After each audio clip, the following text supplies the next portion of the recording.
बेटा future,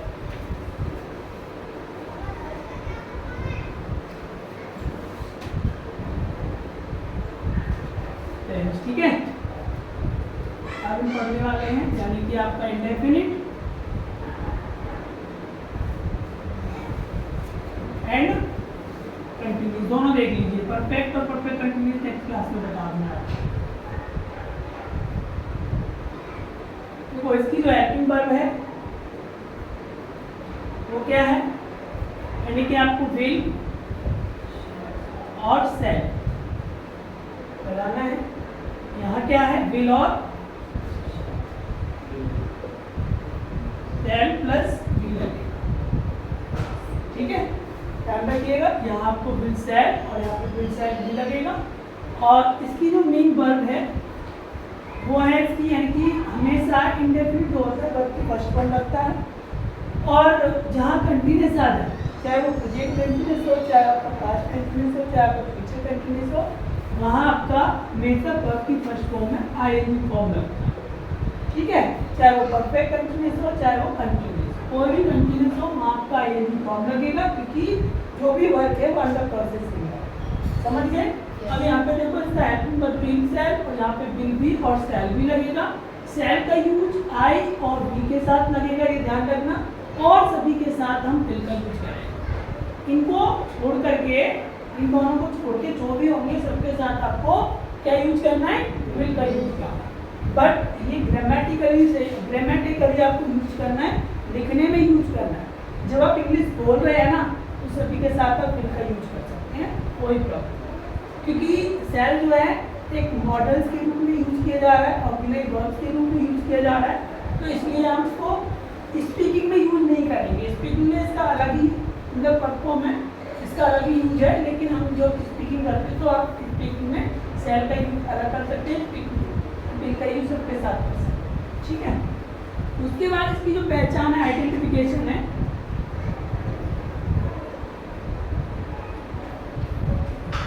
identification ये ध्यान रखिएगा, इसका जो है हिंदी वाक्य के अंत में गा, गी और गे आता है, और इसमें आपका रहा होगा, रही होगी, रहे होंगे, ठीक है बेटा, ये लगेगा। ये तीनों जो भी टेंस आप सीख रहे हैं सभी टेंसों का ये तीनों आपको पता होना चाहिए, हेल्पिंग वर्ब, मेन वर्ब और आइडेंटिफिकेशन। अगर आपको इन सभी टेंसों का ये पता है तो आप कभी भी टेंस को नहीं भूलोगे, ये ध्यान रखना। सभी के जो रूल्स होते हैं सबके रूल सेम होते हैं, कोई डिफरेंट नहीं होता है। जैसे कि आपका अफर्मेटिव लगता है, अफर्मेटिव में क्या करते हैं, सब्जेक्ट लगाते हैं, हेल्पिंग वर्ब लगाते हैं, मेन वर्ब लगाते हैं, और मेन वर्ब के बाद ऑब्जेक्ट और अदर वर्ड लगाते हैं।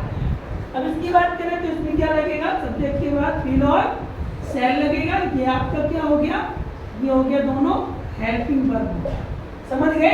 उसके जस्ट बाद आपको मेन वर्ब लगाना है, प्रेजेंट इंडेफिनिट फ्यूचर इंडेफिनिट में आपको वर्ब की फर्स्ट फॉर्म का यूज करना है, यहाँ पे आपको ऑब्जेक्ट और अदर वर्ड ये आपको यूज करना है। बात करें फ्यूचर की तो यहाँ अब सब्जेक्ट लगाना है, विल और सेल लगाना है, प्लस विल और सेल के बाद आपको वी लगाना है, प्लस फर्स्ट आईएनजी लगेगा, ऑब्जेक्ट और अदर वर्ड लगेगा, ठीक है बेटा, कोई डाउट नहीं होगा, आपको समझ में आ गया होगा। इसका एक एग्जांपल ले लेते हैं, बताइए। जैसे कि मैं कल मथुरा जाऊंगा, मैं कल मथुरा जाऊंगा, तो आपको क्या करना है, मैं कल मथुरा जाऊंगा, तो मैं लिख देता हूँ हिंदी में भी, मैं कल मथुरा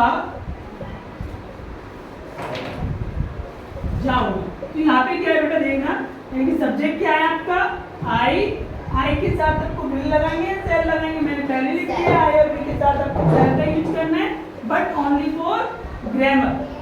ग्रामेटिकल में आपको लिखने के लिए यूज करना है, स्पीकिंग में विल भी यूज कर सकते हो, कोई प्रॉब्लम नहीं। तो आई शैल गो टू मथुरा, इधर देखो, यहाँ आपका वर्ब हो गया, ये आपका ऑब्जेक्ट हो गया, कब जाऊंगा, कल, ये आपका अदर वर्ड हो गया, यानी कि टुमारो। क्या हो जाएगा यहाँ पे, टुमारो यूज हो जाएगा। क्योंकि ये फ्यूचर के लिए यूज कर रहे हैं, हम फ्यूचर में क्या करने वाले हैं वो यूज कर रहे हैं। तो आई शैल गो टू मथुरा कल टुमारो, समझ में आया। अब जैसे कि यहाँ पे मैंने लिखा मैं अंग्रेजी पढ़ रहा हूँगा, यानी कि मैं अंग्रेजी पढ़ रहा हूँगा, मैं अंग्रेजी पढ़ रहा हूँगा। यहाँ पे क्या है बेटा, सब्जेक्ट में आपको आई के साथ आपको क्या लगाना है, शैल भी लगाना है। क्या लगाना है, आई शैल बी रीडिंग, क्या हो जाएगा, रीडिंग इंग्लिश। समझ आया नहीं आया, कोई प्रॉब्लम। वह पत्र लिखेगा, वह पत्र लिखेगा तो he will write a letter. वह पत्र लिख रहा होगा, वह पत्र लिख रहा होगा, वह पत्र लिख रहा होगा तो he will be writing a letter. I hope कि समझ में आ गया होगा। वे क्रिकेट खेलेंगे, वे क्रिकेट खेलेंगे, यहाँ पे क्या आ जाएगा, they will play cricket. Way cricket खेल रहे होंगे, यहाँ आ जाएगा they will be play cricket. I hope कि समझ में आ गया होगा। इसका नेगेटिव और इंट्रोगेटिव में कल आपको समझाऊंगा, ठीक है।